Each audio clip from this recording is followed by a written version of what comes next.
Welcome to Take It from the Ironwoman. My name is Susanne Müller, your host and the Ironwoman. This podcast is about empowering yourself and others to make real changes in the world. You will hear from everyday, smart, sophisticated, hip people like you and me. Not everybody has to be an Ironwoman to impress the world. Together, we will learn from the sports and business leaders how you can become a more successful person as an entrepreneur or a leader. It's one step at a time, one day at a time. Take your steps now. Take your big steps now. Join me on this journey to success. Take it from the Ironwoman. We only have a special guest, and today we go to Germany to Dr. Julia Reichert. She has a very special business proposition.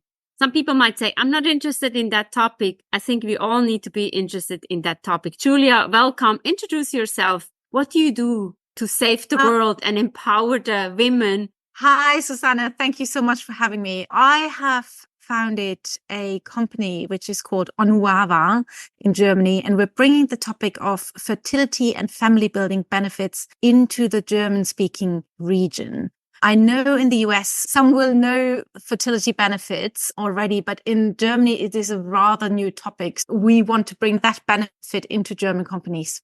You said it's a business case. Tell us a little bit more how it all started. My background is a completely different one, right? I'm not a doctor. I'm not a medical specialist. I've been working for 13 years in consulting for a BCG consulting firm, first here in Germany. Then I moved over to the UK, lived 12 years in the UK, and then moved on from consulting, classical move to a client, worked in insurance as a strategy leader, and have spent essentially 15 plus years in banking and insurance.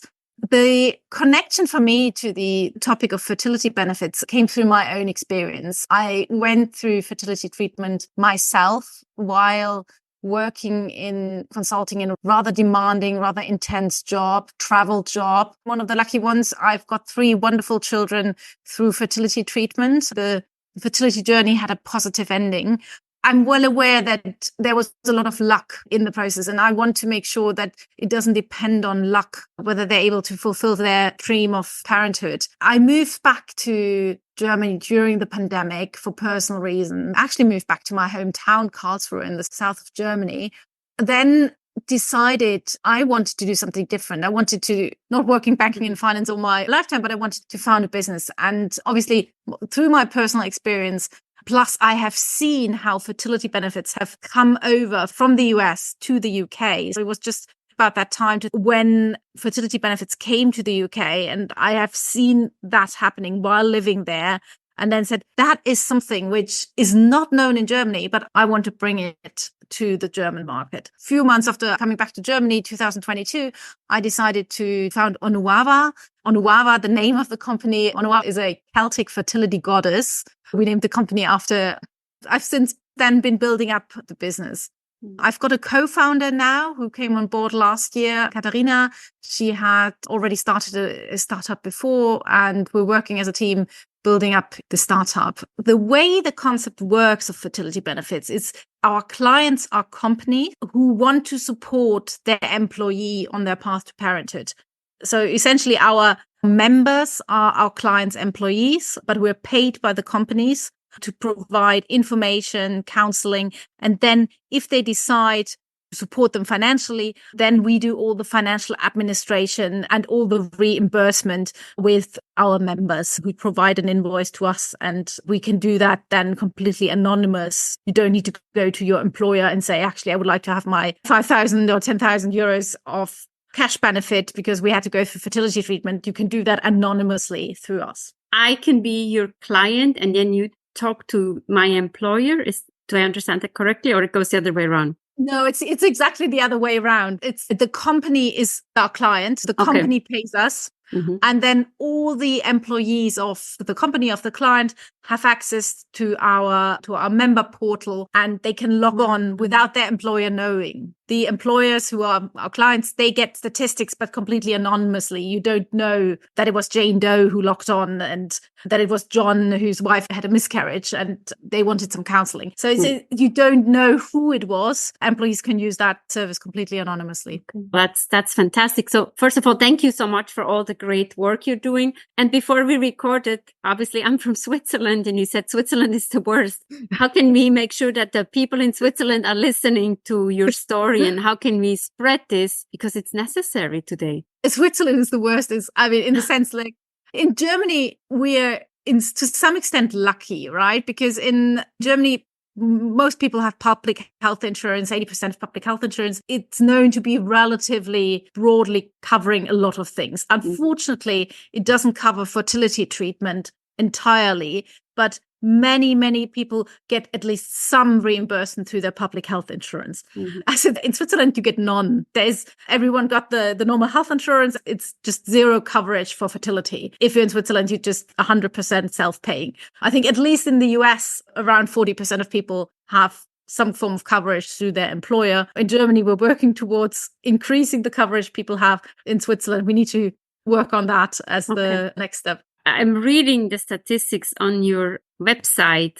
10% of all couples are childless, not by choice. 10 to 20% of all recorded pregnancies end in a miscarriage. And 48% of all LGBTQ plus millennials are planning to add a child to their family. The first statistics you said, right? 10% are childless not by choice. I think there's another one related to that, which came out from the World Health Organization, which is in April last year, which is 1 in 6, every sixth person is affected by infertility during their lifetime. Obviously, that's a big number. You have a room of 100 people and 17, 18. You have a company with 1,000 employees and 175 of them will be affected in their lifetime.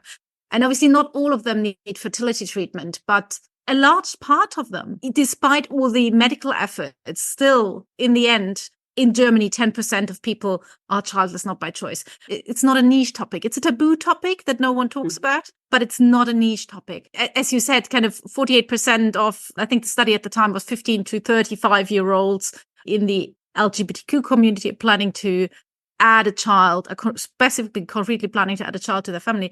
Those are US numbers, actually, but they're going in the same direction in Germany. And you need these couples usually need some form of reproductive help. That comes at a cost because they're self-paying. It's a massive burden. So that's why we say to employers as well, if you add fertility benefits to your benefits package, those are diversity benefits. We're all talking about improving diversity, equity, inclusion. Fertility benefits are diversity benefits. You're absolutely supporting your LGBTQ plus community by supporting them in their family building. That's an important message that we have. Another interesting statistic that many people were lucky enough not to have come into contact, not have encountered infertility in a group of friends or family members don't know is that around 90% of those people who are affected by infertility have signs of depression. And about half have in studies state that they are always or at least frequently affected by depression.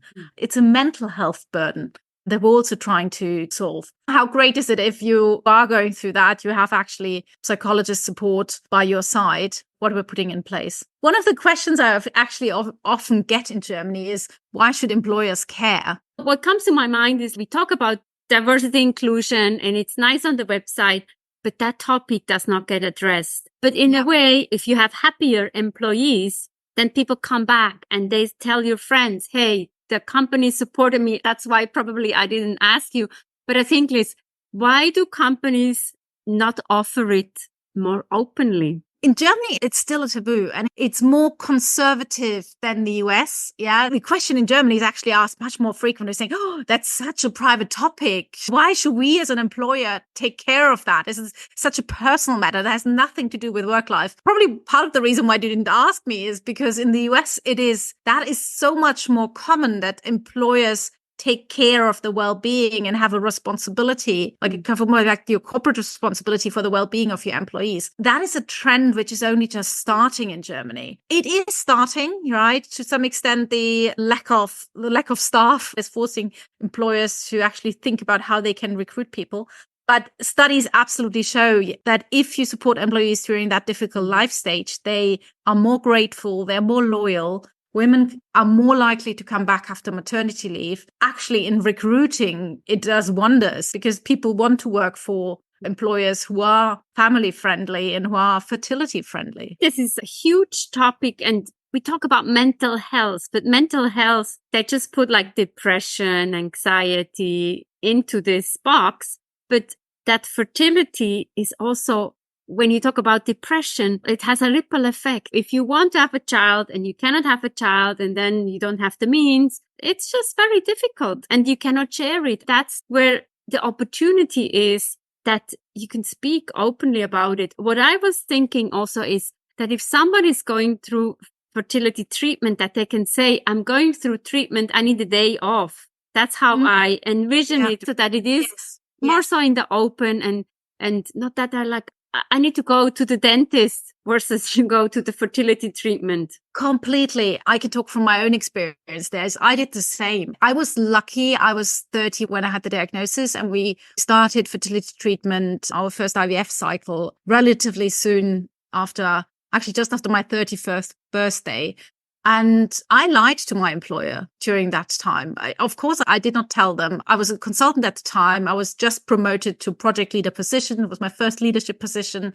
And I was supposed to be staffed in a project. I was living in London at the time, and I was supposed to be staffed to Ireland. I told our staff, I said, sorry, I can't do that project. And they said, why? It's a great opportunity. And by the way, you're a consultant, you're supposed to travel. And I said, no, I can't for personal reasons. I can't for medical reasons. But I didn't say the truth. And then for me, up until that time, I actually, and many people who suffer from infertility, throughout all your life, you've achieved what you wanted to achieve and things have gone right. And then that's the first time where you don't have something under control. So up until then, my work career was smooth, right? I didn't have any major challenges. And then suddenly your body doesn't what it's supposed to do, what you as a woman are supposed to do. So I got pregnant in my first IVF cycle and then unfortunately miscarried. And it was only, for me, the big shock came then when I thought, oh my gosh, it might not work.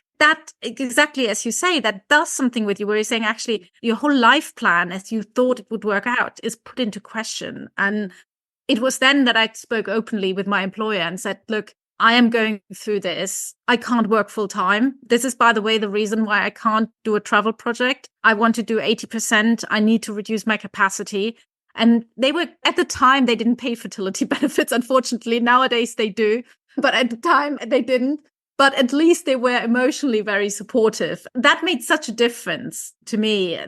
But exactly as you say, the emotional side and thinking about what if this doesn't happen? What if it doesn't work? The ups and downs and the lying to your employer. You sometimes have to take medication. You have to take those odd times of the days. You do it on the loo at work. It's a difficult time. If your employer supports you during that time, then you're ever more grateful and it pays back with loyalty. This is an important topic, and talking about diversity inclusion, which is dear to my heart. I come from human resources and I do coaching.